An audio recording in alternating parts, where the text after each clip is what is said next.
everyone to another Traxxas X-Maxx video. Today we are going to be installing the RPM upper and lower A-arms. There's some modification that you have to do that's specific to these A-arms if you're going to use the threaded hinge pins. These will ensure that the pins for the A-arms don't come off if you're jumping or doing heavy bashing or anything like that. But there is some modification to the A-arms that you need to do in order to make this work. I specifically want to make this video because it seems like a daunting task, right? If you did any research into RPM A-arms and see that these pins or the modification that you need to do to make these pins work is daunting. Rest assured, follow through this video. I'm going to make sure that you have every tool that you need, and each step I'll guide through each step of the way to ensure that somebody else who's watching this video and doing this on their X-Maxx will be able to do everything easily and confidently. Let's go ahead and get started. Okay, so first up, let's go through a list of everything that you're going to need. So first off, of course, this is for the RPM A-arms. So upper and lower A-arm fits Traxxas X-Maxx, replaces those stock numbers from Traxxas. Now the upper, which is the smaller one, and lower work for all four sides. Okay, you just have to look at it and make sure, is it flipped the right way? But again, I'll kind of guide through that. Next up is the threaded hinge pins. These are used in place of CEN number GS025. Just go to RPM's website, search for threaded hinge pins for the Traxxas X-Maxx, and you'll find these. Okay, as far as drill bits, my local Lowe's does not sell metric sized drill bits. So the equivalent that you'll need is a 1/4, 3/16, and 5/32. Those three worked for me. Next up, you're gonna need a 4mm Allen wrench, and then either a 5.5mm socket or one of these wrenches that come in most of the RTR RC cars. Of course, the tool to take your wheels off, and then you potentially might need one of the Allen wrenches that came with the X-Maxx. In addition, what you'll need, because of the modification that we need to do to get these pins to work, is what I used was a couple rubber washers. I got these from Lowe's, and they're 3/16 by 1/2 by 1/16. So if you take those numbers, go into Lowe's, look for the rubber washers, you'll be able to find these. 2 of these are good for one of the pins, so get 8 sets. 8 of these pack of 2, right, for a total of 16. You'll also need some of these nylon washers, okay? This is flat nylon washer, 0.140 by 5/16 by 1/8. Again, just take a picture of this, take it into Lowe's, find you some of these. I got about 8 of them just because I wasn't sure how many I would need for each one. So just get 8 for all 8 pins just to be safe. All right, let's go ahead and get started with the step-by-step. First up, go ahead and take the body off. Going to take the wheel off that you're working on. Next, take your smallest Allen wrench that came with your Traxxas X-Maxx and take out 1, 2, 3, 4 pins that hold in the upper and lower A-arms, as well as this screw here that holds the pin for the shock. The only screw I believe that's a different size is the one for the shock pin. So these screws just hold the pin in place. So once you take that out, just use the Allen wrench, push through the other side, and the pin should pull right on out. So we'll just kind of swing that back here. Now we'll go ahead and take out the other 4 pins.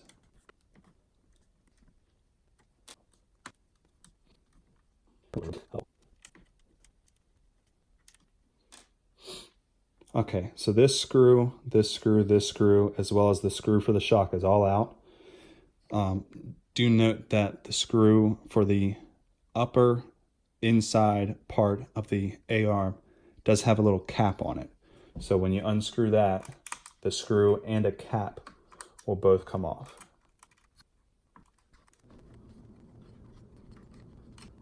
Okay, so just like this, the screw and this cap here. Okay, so keep that together. All right, so now that those are off, we'll push from the back side and the pin will start to come out. All right, keep in mind that when you pull that pin out, the hub carrier will be loose.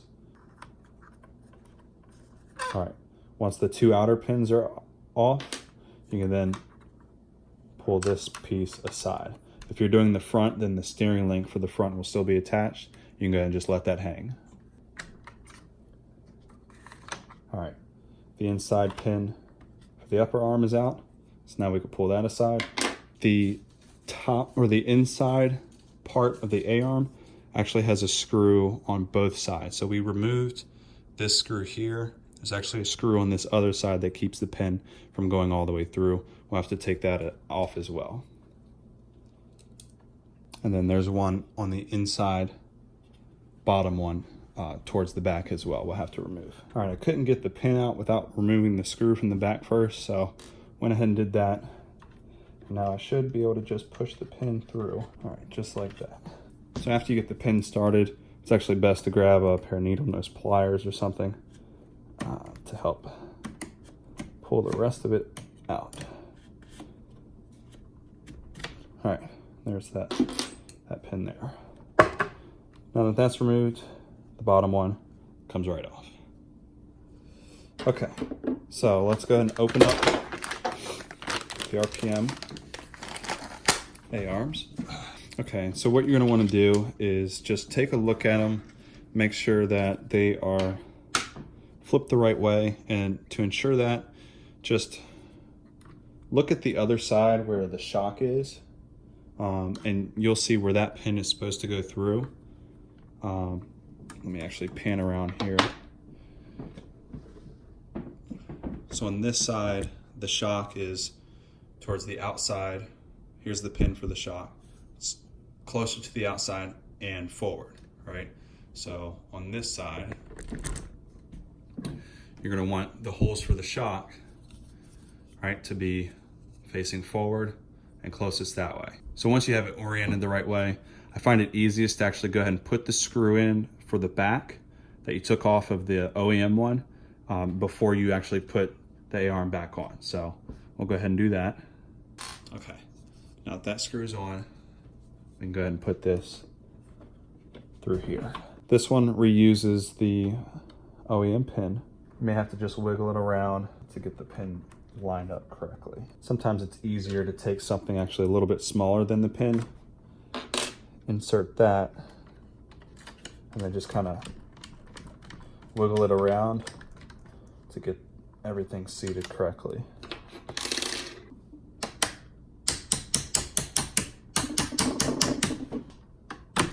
There.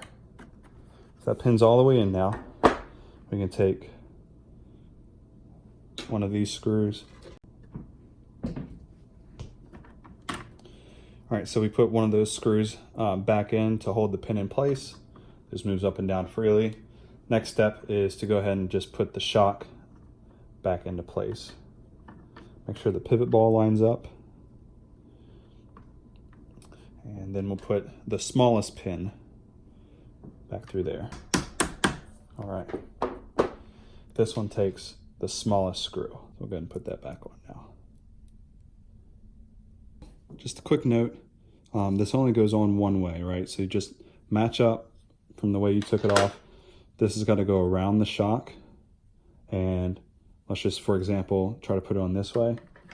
If this is too narrow up top, it won't actually wrap around this part up here. So just make sure it's flipped the right way, and then make sure it's wrapping around the shock, and then you can put that back in place. But same with the bottom, it's easiest to put the screw in through the top on the back side before actually putting it back on. Also, quick note, there's two holes here, right? So the stock one actually went through the top hole, not the bottom one. I'm not sure why there's two. Maybe if you want to slightly adjust how far out the wheel is. I'm just going to put it back where it came out of. So put that back through the top one and then insert the pin. Okay, and then quick reminder, the top one uses the cap to hold the pin in place. So let me just show you why there needs to be some modification to make the pins work. So you can easily just put the hub carrier back on, reuse the stock pins, and screw the pin or hold the pins back in place with these screws. But these RPM A-arms, they're made to flex just slightly without breaking. And sometimes if you've got more power running through the car or you're taking off of bigger jumps, these can flex enough where the pin will actually slide out from where the screw is, and then you lose that pin. These hinge pins are actually made to be threaded on so that doesn't happen. So let me go ahead and show you why you need to make some modifications for this to work. These RPM A-arms are originally designed to have the pin inserted and then held in place on the backside with nothing, right? So it's the hole for the backside. The hole for the backside of these RPM A-arms is actually smaller, so the pin will just insert and then rest against the back, right? And this side is larger. But in order for this to go all the way through and use the threads, you actually need to drill that hole open a little bit. However, that's not the only modification you need to make, and RPM actually doesn't do a really good job of explaining the need to do this. If you were to just thread this, insert this in, and then thread it down, and then put the lock nut on the other side, whenever you steer, this would actually end up steering and hitting. It's hard to actually show right now, but when you would actually, I can show it on this side.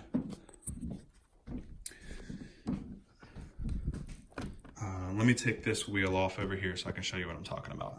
Okay, on this side, I'm still waiting for the steering link because I actually broke that too, but it's good that it's actually off because I'll be able to explain.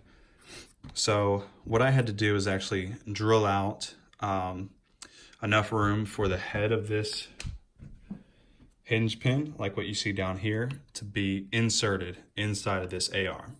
Reason being is whenever you would go to steer, see how little room there is as far as clearance between the edge of this hub carrier and where that would have been. That's why you need to drill out slightly inside, enough for that to fit inside of there so that you don't have clearance issues whenever you're trying to steer. So that's why. Trust me, it's gonna work. Just follow the steps and you'll be okay. All right, let me put this wheel back on and then we'll continue on the other side. Okay, so back to this side. We're gonna swing this out of the way just so we're not messing with it. For the top one, the top is the only one where you actually need to drill out enough for this to sit inside. And we're actually going to drill out this side of it, okay? It'll just make it easier for us to drill in more on this side, set that in place, and then put the nut, rubber washers and nylon washers on this side rather than this side, right? Just so you have more room for that steering. So we're going to take our 5/32 drill bit and drill out that hole. Remember, that's to ensure that the pin would actually go all the way through. So as you can see, this size, the drill bit fits all the way through, no problem. We'll get it started in the end and go slow through this process.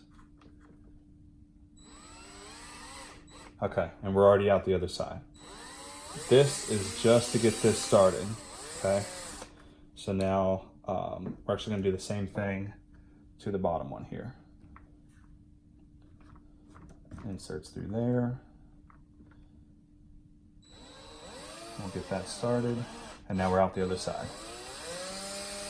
Let it run for a second to clean that out, and we're done with that drill bit. So now we're going to step up to the next size up. This is the 3/16, and we're just going to do the same thing. We're going to run through both sides here. Make sure we're being nice and straight with it. And go slow. Okay, now through the other side. Again, take it slow, because the A-arm does flex.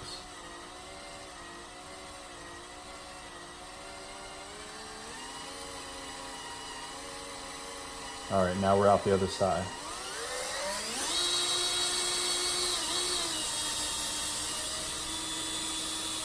Okay, so that cleaned it up there.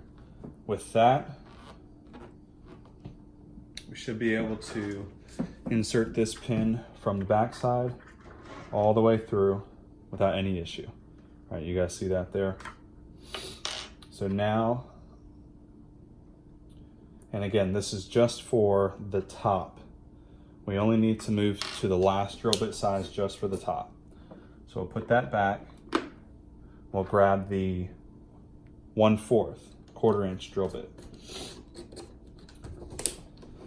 And just as a reminder, the steering interference would be on the inside on this side.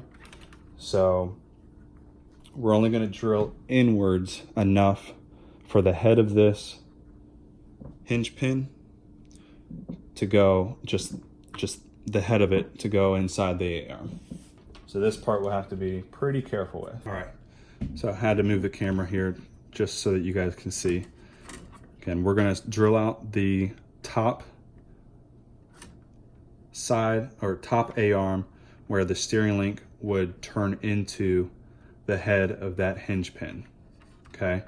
And we're only gonna drill out enough where this head would rest just inside of this A-arm, okay? So this part, we're actually not gonna go very far in at all. Keep it straight. Get it started. All right, and then let's go in reverse just to clean it out a little bit. Then we're gonna check the fitment. Now we're gonna check, just insert the head of that. Okay, I need to clean it out a little bit more. So we're gonna go forward again and just go in just a little bit more. You can hear when it starts to grab and you see some of this plastic peeling away. Now go in reverse, run it backwards. Get the plastic strands out of there. See that? So we're gonna do it again.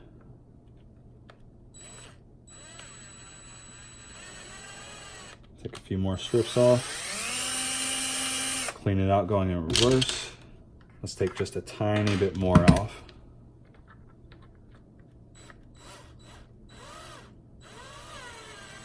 Okay.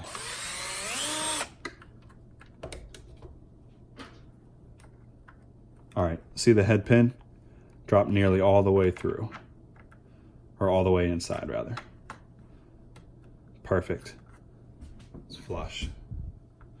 Let me show you up close. See how flush that is with the end? That's exactly what we want. So now that we know we have that flush, that the drilling part of it is done. If you look on this side, we have a little bit of overlap, right? So if we were to screw this nut on like it is, we would have play back and forth because of that smooth surface there. It would want to move a little bit that way and a little bit this way. That's what the rubber washers and the nylon washer is for. So let's go ahead and remove that. All right, so insert your drive shaft back here. Line the hub carrier up with the A-arm. Insert that. Make sure that drops into the A-arm. I'm gonna put in 2 of the rubber washers. And you can see that's gonna fill up the gap of the hinge pin where it's smooth. nylon washer, just so you have something hard. Once you start tightening it down, it pushes firm against the rubber washers there. And then your nylon nut. This is a locking nut, so once you lock that down, it should not come off. You're gonna take your 4mm Allen wrench on this side and the 5.5mm socket like this, or one of these RTR tools here, and I believe it's this side. Yep, you can start tightening that down. Now you don't want to tighten this past the point of the A-arm not being able to move up and down, so just get it down tight. You'll see the rubber washers smash in just a little bit. That's perfect.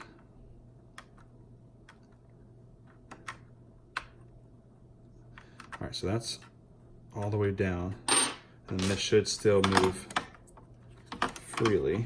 I'll get the drive shaft back in there. All right, so that still moves pretty freely there. That should never come off. For the bottom, we still need to open up the hole just a bit, 3/16. Go ahead and go through this side.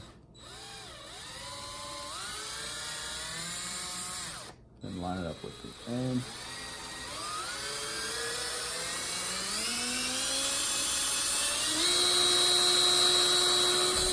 Okay. Now, insert the drive shaft, lower this back down, get it lined up, and then just to match the top, take the hinge pin through the back and all the way through. So you can see here, really we just need the nylon washer for the bottom because we did not have to drill in to get the top part inside for clearance. So just put the nylon washer and then the nut. You can see it's actually kind of hard for it to move compared to this side. So we're going to take it and loosen up the bottom, say about in one full turn. Perfect.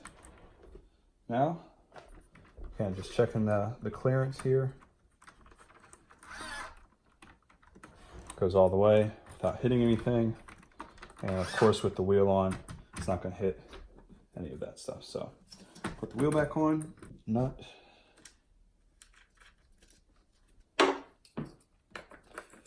Clean this wheel up.